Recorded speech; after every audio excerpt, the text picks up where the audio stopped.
Okay, so for my next ferment, we're gonna go with regular cabbage. This one is a little bit more of a flat cabbage. It's 1.5 kilos or 3.2 pounds. For 3 pounds of cabbage, it's 2 tablespoons of sea salt. And then I'm probably gonna do a little bit more than 2 tablespoons. Yeah, I'll show you a little later exactly how much, but I'm also gonna add fennel, one fresh bulb of fennel, turmeric, fresh turmeric root, ginger root. This is probably use that much, yeah. Gives it a nice flavor. And this spice, Golpar. So I'm gonna get chopping. Okay, so I finished slicing the cabbage at 3.2 pounds of cabbage. Now we're on to the little ginger. I'm gonna use my cheese grater, shred it. And when it comes to the turmeric, you can use a little piece. I don't use too much because it kind of can become overpowering. Bear in mind, you might want to wear some gloves because it does stain the fresh turmeric root.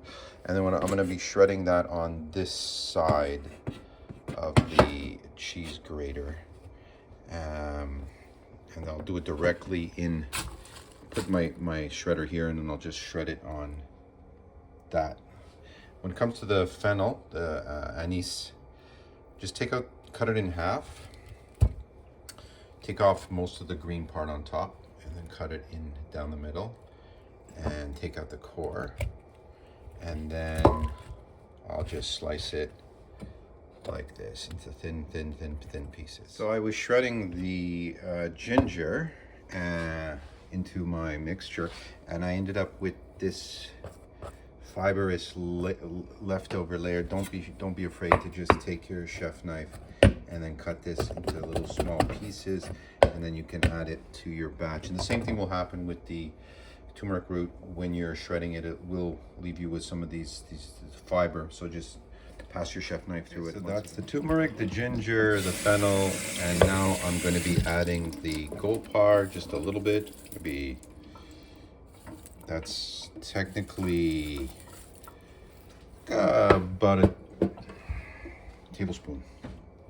And now for the salt. Once again, like I said in my previous video, it's really about the taste.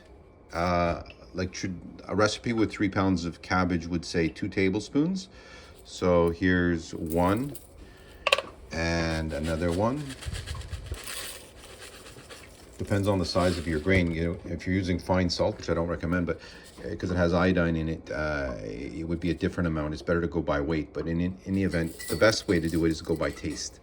So when you've done this a couple times, you know that your cabbage ferment before you start fermenting it, it'll taste not overly salty. Like it's not something where it's going to make you want to have water. It's so salty.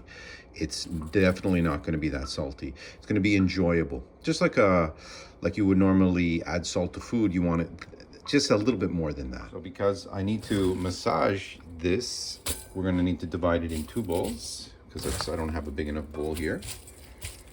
And if you noticed, all of my salt was on the top of the bowl, so you want to mix it up so that some of that salt gets down to this bowl, because the salt is what's going to start breaking down the cells of the cabbage and release, allowing the liquid to release, which is what's going to create your brine. If you come by a couple big leaves like this, just julienne it thinner with your chef knife, and then every, I don't know, 30 minutes, come back and squeeze it and massage it a little bit, and that'll force the brine, the liquid out, the cabbage juice out. And I'll come back and I'll show you when there's enough juice on the bottom of the bowl. I'll tell you how long that was, and then we'll put it in our crock or a jar. So this is after 1 hour of just sitting on the counter. I didn't really need to massage it. I went back once and I just mixed it, and there were 2 bowls, remember? So it was actually reduced by half, so I ended up just putting them together. And on the bottom of this bowl, there's quite a bit of brine. Yeah, so I just want to taste it before I put it in the jar.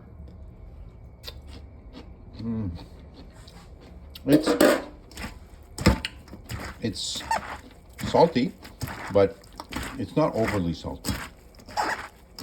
So lacto-fermentation requires the salt as a preservative. It keeps the bad bacteria from over multiplying, and it keeps the lactobacillus bacteria, which is the good one. It keeps that one intact. So that's where all of the probiotic benefits come from, that bacteria.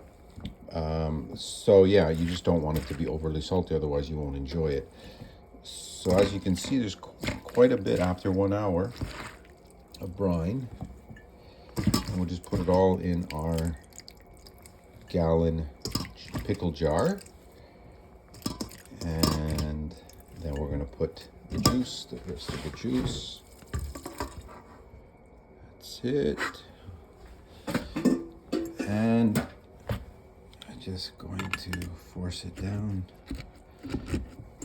press it down.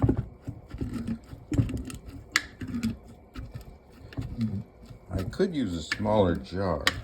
The problem is with the smaller ones, they still won't. I don't have one in between. It'll come up to the shoulder of the jar, the smaller one, and what'll happen over the next few days is the juice will want to overflow. So that's why I'm using this big one this time. And as you can see, we're getting the cabbage underneath.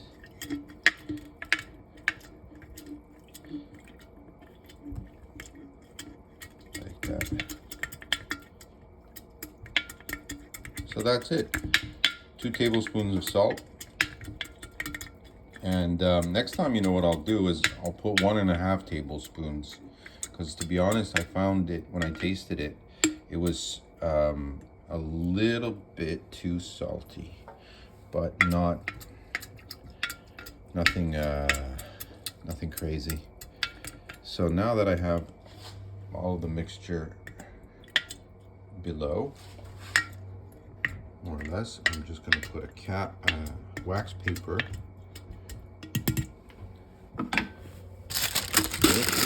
Round wax paper, and then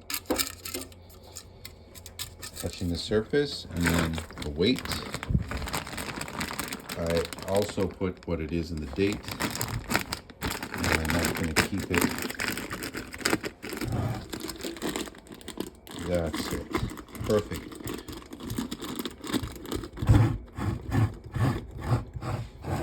So it keeps the weight from the Ziploc bag, keeps it from rising.